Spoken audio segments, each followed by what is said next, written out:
que el gobierno de España viene manteniendo desde hace 3 años, desde el inicio de la guerra hasta este momento. Tendremos rueda de prensa luego. Yo creo que es importante el anuncio que les he dado. Era un statement. Nos vemos en la rueda de prensa. Gracias.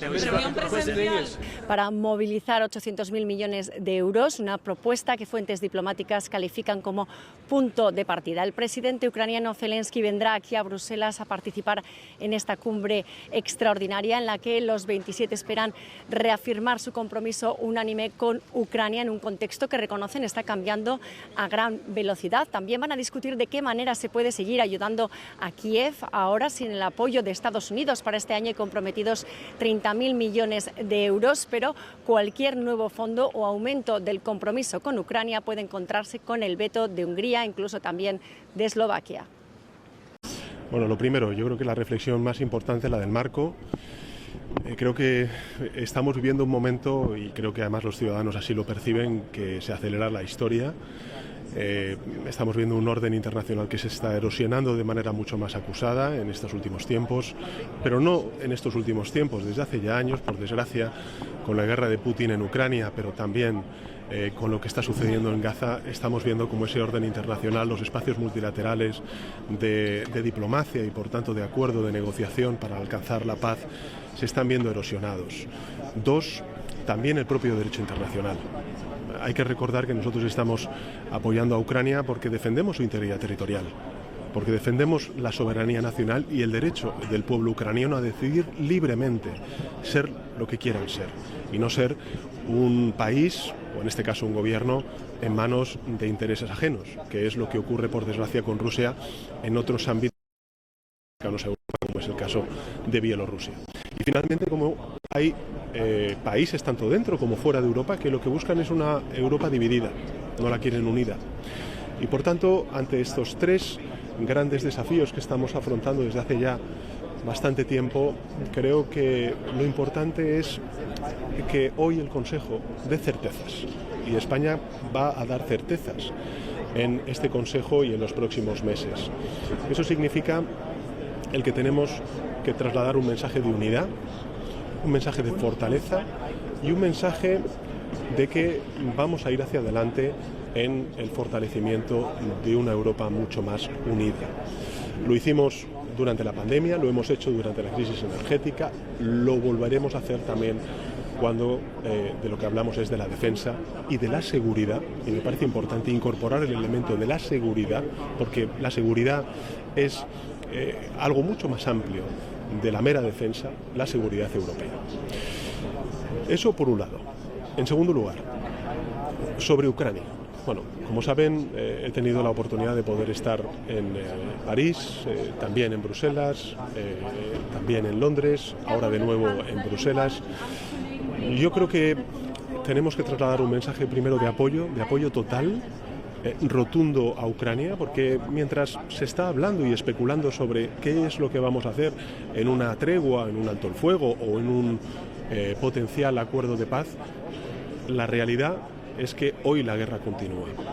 Y por tanto es muy importante el mensaje que trasladó el gobierno de España hace poco más de 7 días en Kiev, donde aprobamos y acordamos con el gobierno de Ucrania el trasladar y comprometer 1.000 millones de euros de las arcas públicas españolas para la ayuda militar, fundamentalmente ayuda militar, para que Ucrania continúe defendiendo su soberanía y su integridad, que efectivamente se pueda producir ese alto el fuego que derive en una paz que tiene que ser justa y duradera. Por tanto, defender a Ucrania.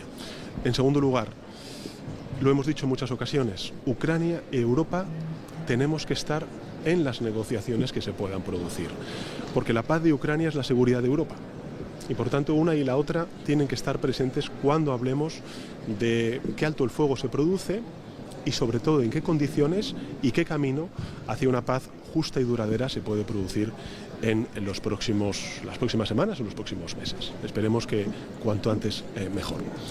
Digo todo esto porque hay muchas especulaciones. Ayer escuchamos al presidente de la República Francesa, estamos escuchando a otros, hoy mismo ha respondido el gobierno de Rusia. Nuestro planteamiento es que estamos en unas etapas muy prematuras para saber exactamente cuál es la participación que debe tener Europa en ese alto el fuego o en ese contexto de paz. Creemos que cuando ahora mismo se está produciendo la guerra, cuando no sabemos exactamente cuál va a ser la participación de Estados Unidos y sobre todo en qué contexto se va a producir ese alto el fuego y esa potencial paz justa y duradera, me parece absolutamente prematuro el que podamos especular sobre estas cuestiones.